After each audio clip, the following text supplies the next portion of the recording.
Good morning. मैं मोहित कटारिया स्वागत करता हूं आपके अपने यूट्यूब चैनल न्यू फिजिक्स पर।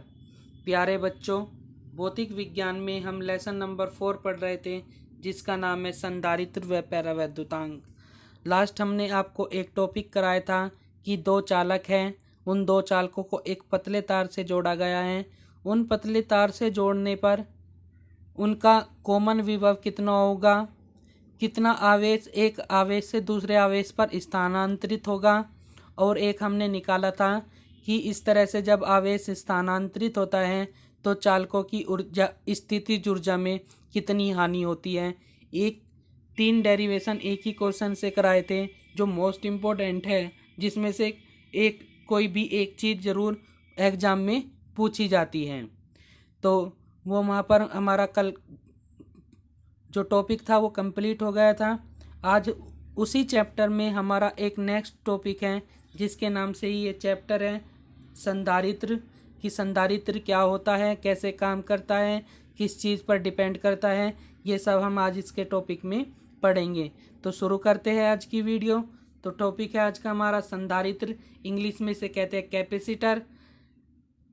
तो क्या होता है संधारित्र? किसी भी आकार की दो ऐसे चालकों का युग्म माने जोड़ा होता है, जो किसी एक दूसरे के समीप हो तथा जिन पर विपरीत व बराबर आवेश हो। इन चालकों को ही संधारित्र की प्लेटें कहते हैं। यानी संधारित्र एक तरह से दो प्लेटें होती है हमारे पास, उनका आकृति कुछ भी हो सकती है प्लेटों की, और उन प्लेटों के एक प्लेट पर पॉजिटिव चार्ज होता है और एक प्लेट पर नेगेटिव चार्ज होता है, और दोनों बराबर लंबाई की होती है। यानी दोनों का क्षेत्रफल बराबर होता है, लंबाई बराबर होती है, यानी उनका आकार आकृति दोनों की बराबर होनी चाहिए।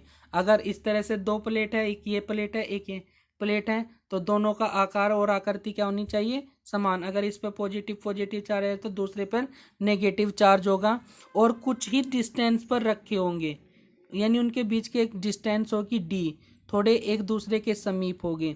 तो इस प्रकार की जो आकृति बनती है उन्हें हम संधारित्र कहते हैं। और जो ये जिन पर ये चार्ज होता है उन पर हम उन्हें क्या कहते हैं? प्लेटें। या चालकों की संधारित्र या संधारित्र की प्लेटें भी उनको बोला जाता है। तो ये बात समझ में आई कि संधारित्र एक तरह दो प्लेटें का एक जोड़ा होता है। जैसे एक प्लेट पर पॉजिटिव चार्ज होता है उतना ही, और एक प्लेट पर उतना ही नेगेटिव चार्ज होता है, और दोनों प्लेटों का क्षेत्रफल भी क्या होता है? समान होता है।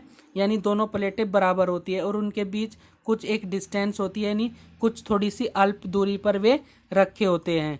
तो इस तरह की जो आकृति बनती है वही क्या कहलाती है? संधारित्र कहलाती है। और जो जिन पर ये चार्ज होता है ये क्या कहलाती है? प्लेटें कहलाती हैं। तो इस तरह से क्या है? संधारित्र कहलाता है। तो ये चित्र बना रखा है, ये चित्र बना लेंगे आप। ये संधारित्र का चित्र है, थोड़ा और अच्छा सा बना लेंगे ऐसे। इस पर पॉजिटिव चार्ज दिखा देंगे ऐसे, इस पर नेगेटिव चार्ज दिखा देंगे, ठीक है। और संधारित्र की खास बात ये होती है कि अगर कोई एक चालक है ये हमारे पास, और इसके समीप हम कोई दूसरा चालक और लाकर रख दे, तो जो पहले वाला चालक है इसका विभव कम होने लगता है। क्या होने लगता है? विभव कम होने लगता है। जैसे हमारे पास एक चालक संधारित्र रखा हुआ है, उसके पास अन्य कोई एक और हमने चालक संधारित्र ला के रख दिया, तो जो पहले वाले चालक का विभव है वो क्या होने लगता है? कम होने लगता है। अगर हम इसे पृथ्वी से जोड़ दें, अगर इसी चालक को हम किससे जोड़ दें? पृथ्वी से। ये पृथ्वी का सिंबल होता है जोड़ने का। जो ये इस तरह से मैंने यहाँ पर ये बनाया है, ये पृथ्वी का सिंबल होता है जोड़ने का, कि किसी चालक का अगर हम क्या करते हैं? पृथ्वी से जोड़ दे तो उसका विभव और भी ज़्यादा कम होने लगता है। ये संधारित्र का सिद्धांत है। अगर पूछे कि संधारित्र का क्या सिद्धांत है, तो आप बताएंगे कि संधारित्र के समीप कोई अन्य चालक रखने पर संधारित्र का विभव कम होने लगता है। अगर उसको हम पृथ्वी से अटैच कर दे, ये पृथ्वी का सिंबल होता है, पृथ्वी से अटैच कर दे, यानी पृथ्वी से भी उसको अर्थ दे दे, तो उसका विभव और भी ज़्यादा कम हो जाता है। इसका कारण ये है कि जैसे हम उसको पृथ्वी से जोड़ते हैं तो विभव क्या होता है? कम होता है। क्यों होता है? क्योंकि इनके बीच की जो डिस्टेंस है वो कम हो जाती है। यानी फॉर्मूला पढ़ा है V बराबर E इंटू डी पढ़ा है।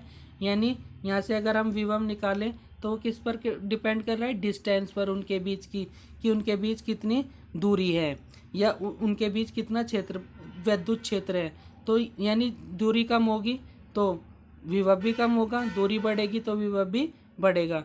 तो जैसे हम इसको पृथ्वी से जोड़ते हैं तो इनके बीच की डिस्टेंस कम होने लगती है। डिस्टेंस कम होने से क्या होता है कि विभव भी कम होने लगता है। तो ये कारण है पृथ्वी से जोड़ने के कारण विभव कम क्यों होता है, इस वजह से ही होता है।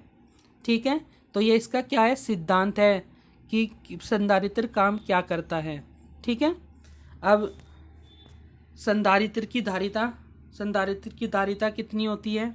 यदि संधारित्र की प्लेटों पर आवेश प्लस क्यू तथा माइनस क्यू हो तथा उन प्लेटों के बीच विभव V हो तब संधारित्र की धारिता C बराबर V अपॉन क्यू होगी। क्या होगी, C बराबर क्यू अपॉन V होगी। C बराबर क्यू अपॉन V, संधारित्र की धारिता C बराबर क्यू अपॉन V होगी। ठीक है,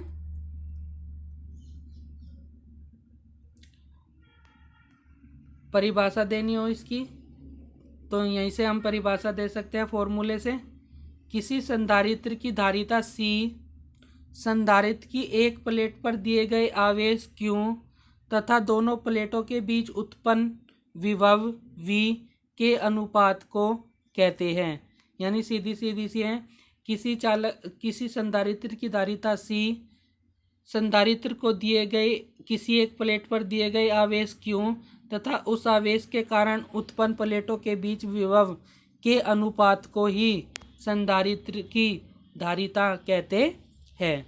तो यहाँ से आप अपने आप भी इसकी परिभाषा बना सकते हैं, रटने वाली परिभाषा नहीं है। अगर आपके फॉर्मूला याद है तो फॉर्मूले से आप लिख सकते हैं, किसी भी संधारित्र की धारिता आवेश तथा विभव के अनुपात को कहते हैं। सीधी सी लैंग्वेज में भी आप इसकी परिभाषा लिख सकते हो कि किसी संधारित्र को दिए गए आवेश तथा उस आवेश के कारण उत्पन्न विभव के अनुपात को क्या कहते हैं, संधारित्र की धारिता कहते हैं। इसे कैपिटल C से प्रदर्शित करते हैं।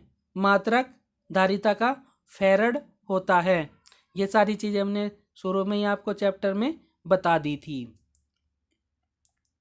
आगे चलते हैं, आगे देखते हैं क्या हो है।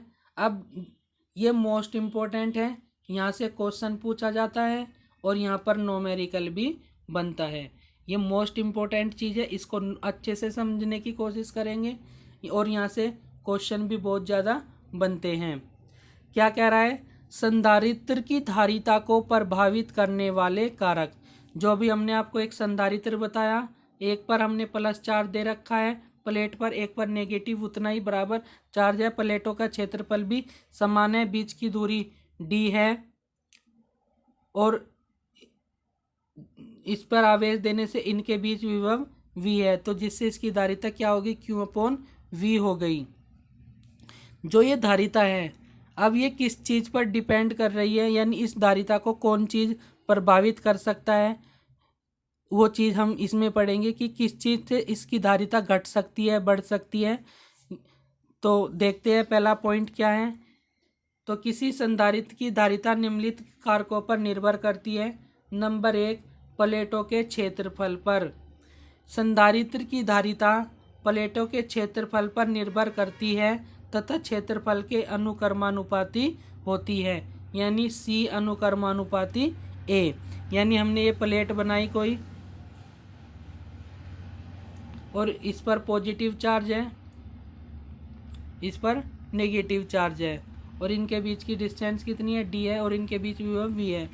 तो जो हमारी संधारित्र की धारिता C बराबर Q अपॉन V निकलेगी, ये डिपेंड कर रही है इन प्लेटों के क्षेत्रफल पर कि क्षेत्रफल कितना है इन प्लेटों का। अगर इस तरह से क्षेत्रफल देखो कम हो गया और यहाँ पर हम देख रहे हैं कि क्षेत्रफल ज़्यादा है, तो किस चीज़ पर डिपेंड कर रही है, प्लेटों के क्षेत्रफल पर।